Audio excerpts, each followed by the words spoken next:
Hello, welcome to the West Ham Way YouTube with myself, Mark Carlaw, and Riley Finch. Riley, it's a subject that we're back on again. I know that I think we're a little bit exhausted with it, but we have to talk about this now because it is crunch time. Jesse Lingard is now out of contract as of the 1st of July. So, we've started our pre-season. You'd like to think now, according to X, the top of his list in terms of the Lingard camp, the main objective for him next season is to try and get back in the England squad. So you'd like to think West Ham are a big front runner, in his mind, who he wants to play with next season.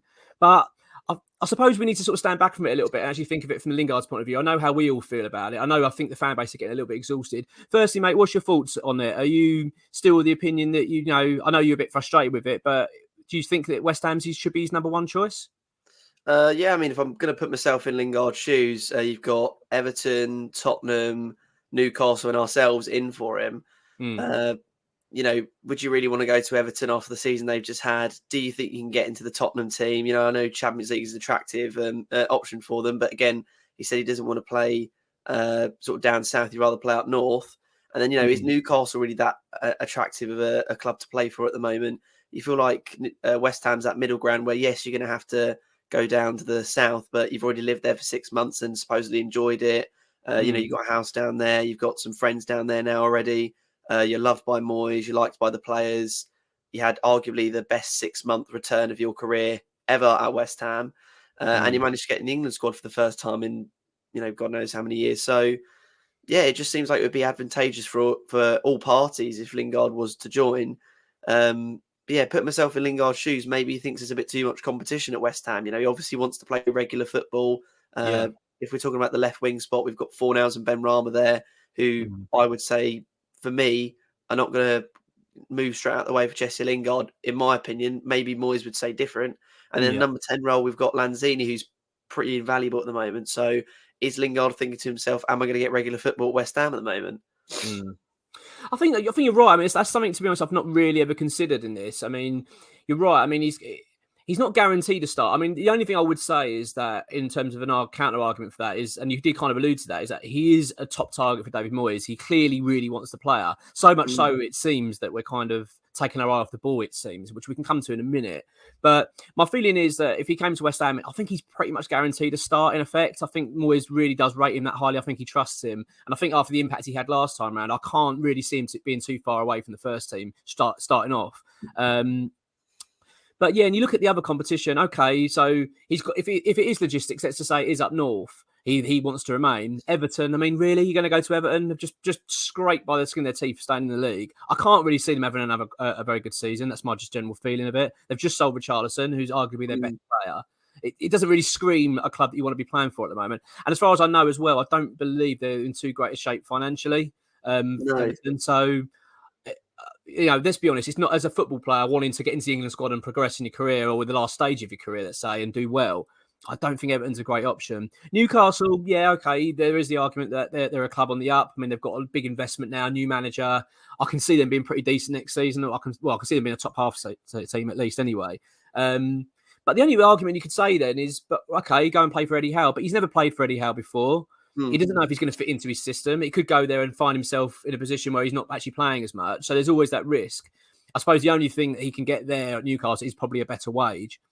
Sure. But I mean, would you really honestly, at his stage of his career now, is money really the big objective now? I'd struggle to believe that. He's come up to 30 years old. He's a multi-millionaire. I mean, all right, obviously money is a factor. I'm not saying he's going to pay for free. But at the same time, is it really the main driver? I'd like to think that the England squad surely is the number one for him. I'd like to think that, but I mean, what's transpiring at the moment suggests different. You would have thought, no one's going to sit here and say that, we gave Jesse Lingard a revival of his career. He came to West Ham, he worked his socks off, and he had the best 6 months of his career, which has literally, sparked fires into his career again. You would like to think that, he's kind of got a little bit of, at least loyalty to the fact that we gave him that chance at the stage of a career where the prior season he scored 1 goal and played about 9 minutes for Man United season. So, we gave him that opportunity. We took a punt on him, and it kind of feels like there's no sort of loyalty there. It seems like he's kind of taking us for a ride. It does seem like he's more interested in money, and I can't imagine it's a wage you're offering him that is ridiculous. But the rumours that are coming out now that he's 150k, I think, we have spoken about it before. You don't think that's the sort of worst wage in the world, but I think to be a top earner at West Ham, I don't really think Lingard's quite got there yet. Yeah, I mean, it's a difficult one with the wage because obviously I appreciate he's a free agent and I understand that it's kind of the traditional sense then if you're a free agent, then you're going to demand that higher wage because the club isn't paying the fee. Paying the fee. But I think as well with that, I'm sure that they could build up a decent wage of him in bonuses and appearance, right, and all those kind of things. I'm sure they can do that. I'd like to think money is not the big problem for us and West Ham, but I mean, when I look at the competition that's out there for him now, in terms of whether come to West Ham or not, I mean, if he went to Tottenham, for example, that would be one that I think would really, really kick in the teeth. I mean, I would really struggle to understand that. I know we'd spoken before, Riley, and you'd said, "Well, look at the players that are at Tottenham. Would he walk into the team there?" And I think you're right. I mean, that's a team. Surely he'd actually really struggle to get in now. I mean, they've just bought Richarlison. They've got Son and Kane. He wouldn't stroll into that team. And Perisic as well has just been signed on the left. There you go. Yeah, I mean, he's not. I mean, realistically, I'd like to think he wouldn't go there. I mean, and also, surely out of loyalty to West Ham, he'd know that would be a real painful one for the fans to take if he decided to go to Tottenham. I honestly don't think he that would come into his decision. To be honest with you, I think he'd be quite ruthless. I think the way that he probably should have come to West Ham after the 6 months, but chose to stay at United, which is a decision I can respect. I think that was quite ruthless in itself. They always say don't fall in love with a lone player, and that's exactly why. I did. I was one of them that have, and yeah. I mean, totally. I'm a bit exhausted with it though. Yeah, I mean, at the time, was it a year ago now? Almost a year ago? Yeah, well, it's over a season ago now. So yeah, you're right. It was over a year ago. So we've had a whole season since he's been at the club. Yeah, I mean, I did think, talking to all my West Ham mates and stuff, they were like, "Oh, I can't wait to sign Jesse in the summer." And I said, "Man United are going to hold us to ransom. They're going to offer some ridiculous fee. They're not going to let us sign him if he turns good." And that's exactly what happened. And they took us for a ride the whole of the summer. But even now, Jesse Lingard refuses to make comment. And like we've said before, it would just feel nice if he was to actually give us some sort of inkling as to where his head's at. We know his brother's he's his agent and he's very, very vocal on social media. He said nothing either. So, whether he's just really confused at the moment or whether he just sort of doesn't know where his head's at, I don't know. But he should know where his head's at. It's, he's been a free agent he's basically been told he's going to leave United since January. So how has he not figured out what he wants to do yet? And that is an argument. I mean, I actually agree with you on that. I mean, it has got to the point now. You think, why isn't David Moyes speaking to Lingard directly? Because let's be honest, they are. We're not deluded. We know they all speak to one another. They've got they've got each other's numbers and stuff. Just speak to him and say, look, what's going on? Because at the end of the day, West Ham, it does feel that we're, if anything, we're sort of sacrificing our movements this summer because of this whole Lingard scenario. I mean, I'd like to think we're not. I'd like to think the club are progressing with the talks elsewhere, but you do get the impression that we're kind of sitting tight. I mean, obviously, we talked last week about Danjuma. There's talk again in the press today, I think, from the Mirror that are suggesting that a deal was very close to being done. I'm not entirely sure how accurate that is. Obviously, X will give us an update as and when. But ultimately, I'd be so upset if the club are sitting tight and not moving on Lingard. I mean, and like you said, I mean, surely to God, he knows where he wants to go now. I mean, nothing's going to really change much in the next week, is it? No, and the thing is, you summarize it perfectly. It does feel like we're stagnating at the moment because of that. If Keenan Lewis-Potter was our replacement for Lingard, which I don't think he is, I think it is Danjuma. But if he is even third choice, we've lost out on our third choice simply because we haven't moved quickly enough with Lingard. And I do think David Moyes just needs to, tag him on Twitter or phone him up or put up an Instagram story or something and just say, "Listen, mate, you need to make a choice. You either want to play for us or you don't," because, and for somebody who's so, astute when it comes to their dressing room, he only wants good characters in there. Yes. It's really someone we want playing for our club, someone who's going to take, basically 6 months to decide whether they want to play for us or not. Danjuma instantly has said, "I want to play for West Ham. It's a great opportunity." That's within 24 hours of our interest of him. Surely he should know by now if he wants, West Ham or not. And if he doesn't know, then we shouldn't really Yeah. want him, to be honest. Well, that's it. I mean, and that's the other thing, I suppose, and this is where I'm sort of from a personal point of view. I mean, I'm much like all fans. I only want players that want to be at West Ham. I'm not really interested. I mean, even if Declan Rice was to turn around and say, "Do you know what? I've had enough," I'd rather move him on there. And I'd rather not keep a player at the club that's not interested. Absolutely, yeah. And you're right. And you kind of get the feeling with Lingard that does he really want to be at West Ham? Because we're not getting a lot of, the signs aren't great. He doesn't seem to be screaming that he wants to come back. And if that is the case, fine. Then that's totally up to him. I mean, at the end of the day, he's his own man. He can make his own decisions. But we've got to get this concluded because, like you say, I mean, Lewis Keane Potter, mate, that is one it's quite a hard one to take. I mean, the fact that going to Brentford, I mean, no, that's no disrespect to Brentford. They're a great football club. But, I mean, the fact that West Ham are very interested, I think he's going, I don't know what the fee is. Is it around 15 million? Is that right? 14 million plus add-ons is what Fabrizio Romano reported it as. I mean, that's peanuts in today's game. I mean, for a player that was arguably probably one of the best in the Championship last season, obviously it comes from Hull. We've got that connection with Jared Bowen. He's played with Bowen before as well. It just seemed like a perfect fit for us, even if he wasn't going to stroll into the first team. I'm not saying, but I mean, what a player to have in the squad. And yeah, it's a strange one that and like you've just alluded to, are we missing out on this target because we're sitting here focusing on Lingard and we've fallen asleep on this and thought, well, let's focus on Lingard, get him through the door, then we'll look at other targets? Because I'm starting to get the impression that's how West Ham work. I know that X has said before that we sort of send out these bids and see what the best reception is and move that way. But it does feel like once we've got a hook on someone or something's happening, it's like all attention's on them.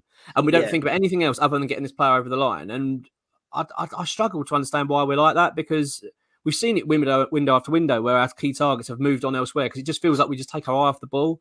And I really hope that we're not doing this with Lingard again. I hope that we're not spending all summer, with Moyes spending all his attention on that target whilst missing out on other players. I mean, I don't know. I'm starting to feel that could be the case, but I really hope I'm wrong. I just feel like we're too nice, mate, to be honest with you. Like, look at Newcastle, for example. They went in for Botman.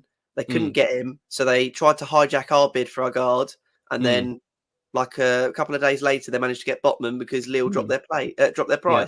They're ruthless, And I feel like we're just too nice, Like with the Areola negotiations, that took way too long. With the Agard negotiations, that took way too long. And don't get me wrong, like you want to take time to get the best deal for your players, but transfers are cutthroat.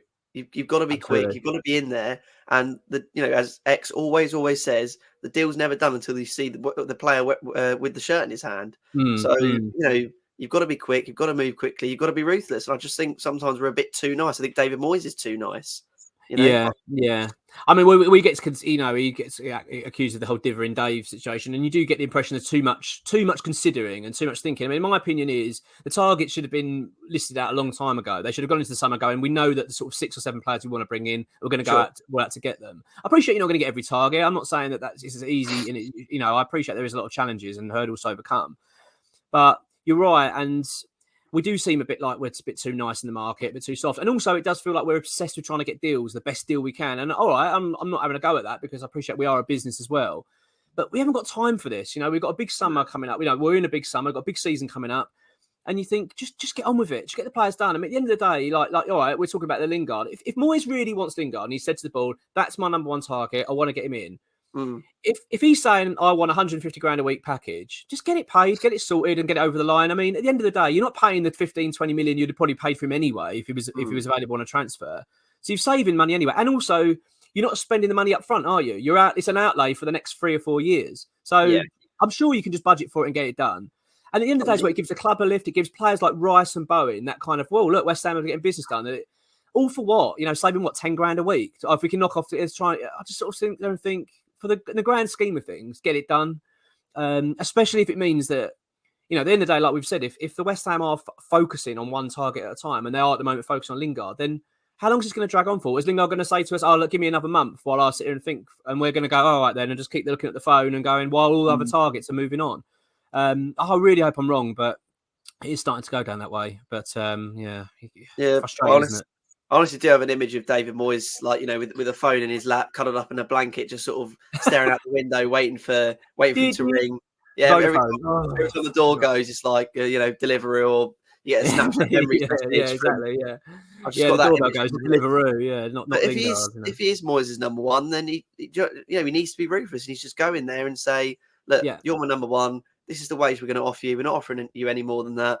Take it yeah, or leave it, you know. And if he takes it, he takes it. And if he doesn't, he doesn't, you know. And yeah, yeah. then we move on to the next target. But I it's mean, this thing with Moyes where he wants to put in 6 or 7 deals for one player and then figure out which deal is going to be best. You know, when you go to the shops and you say, "Oh, I want chicken for dinner," you don't go into Aldi and say, "Oh, that's the price of this chicken." And then we go into 6 other shops and check the other price and then see which one I well, you want. do if you're a massive tight ass. If you're a real tight ass, you do get people that do that. But that's almost what we're like. We're just too tight. We're so obsessed with. I mean, for what I would, if this is the way I would operate, I would say if I was David Moyes, I'd say, look, these are my sort of say top 3 targets. These are the players I've got to get. You need a And short they're the list, ones really, they obviously. shouldn't have any money. Money shouldn't be an object. They should sort of just go, right, look, if we have to pay 30, 40 million to get them through the door, pay high wages, we're going to do it because these are the top targets.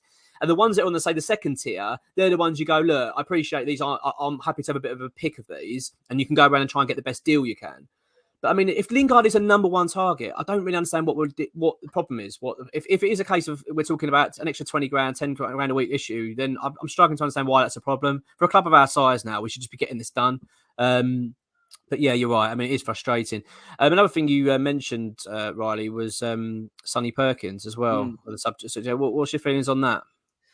I no disrespect to the player, but I don't think this will be the day we, rue the day that we lost Sonny Perkins. We lost Ngakia, we not really suffering too much. We lost Cullen, we're not really suffering too much. Dean Garner, I feel like he's just one of those players that, I mean, all the players that come through the academy are highly regarded and, are promising because otherwise, why would they be in our academy? Absolutely. But, it is disappointing because he did win the Dylan Tom Bynes Award last season. He was scoring goals for fun, as many of our players do in sort of under 18s and the 23s. But I think something a bit more sinister was afoot.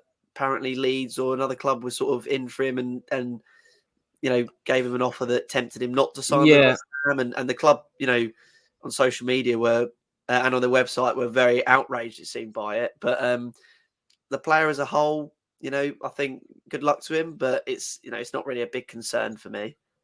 No, I mean, I agree with you. I mean, I find these things a bit sad, really, when the players get like this. I mean, I think there's a little 2 sides to it. So it sounds like that his agent, which I think is a bit frustrating thing with young players now, they've got agents already. I think they're already trying to act like they're superstars before they've even kicked a ball. Yeah. Which is, it doesn't help that they've got an agent in their ear going, oh, you could earn this, and earn that. I don't think this helps at all. So I think that was a bit of a factor. And you're right. I think you allude to Leeds. I think Leeds came in but I think effectively said that, we'll pay you a Premier League wage, 20 grand a week or whatever. And he's probably thought, oh, right.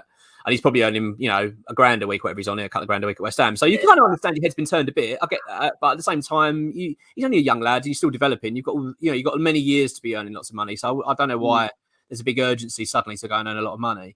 I think the other factor as well, what X has then since revealed, was that Tottenham coming for him, and he's a Tottenham fan.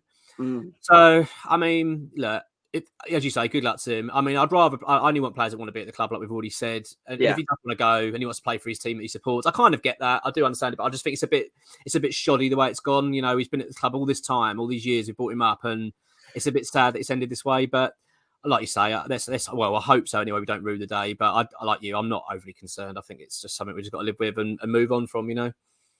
Yeah, I completely agree, mate. I think, to be honest, with a player like Perkins, being a striker, it's always quite easy to score goals at sort of the lower level. Like Odebek, who scores them for fun, Okaflex scores them for fun, and so does Sonny Perkins. So yeah, it's always difficult to tell how good your academy player really is, and it's so hard to break into a Premier League first team. So if he feels like he can do that somewhere else, to Leeds or somewhere else, then fair play to him, and like you say, good luck to him. Absolutely, mate. Absolutely. Before we go, I just want to say to our viewers that if you hit subscribe and join our channel, we're going to be doing a big giveaway. We've got a signed ball by Declan Rice, by Jared Bowen and the squad. So I think David Moyes as well. So we'll be giving that away soon, but we're going to do it to one of our subscribers to the channel. So do subscribe if you watch this video. Riley, yeah, let's hope then we've got some good news coming up. I mean, at the end of the day, going back to Lingard, we've got to know, it's got to be decided very soon. I mean, we're recording this on a Sunday morning. I'd like to hope by Monday, Tuesday, this has all been decided and wrapped up. The one thing that X did say, which I did forget to mention, he did say he was hoping this would be if was decided upon that he's going to come to West Ham, it'd be very quick. Him being a free agent, of course. So hopefully it goes over the line. But if not, then it's just one way or another. We've got to find out, haven't we? Absolutely, mate. Absolutely. Thanks for watching, everyone. Take care.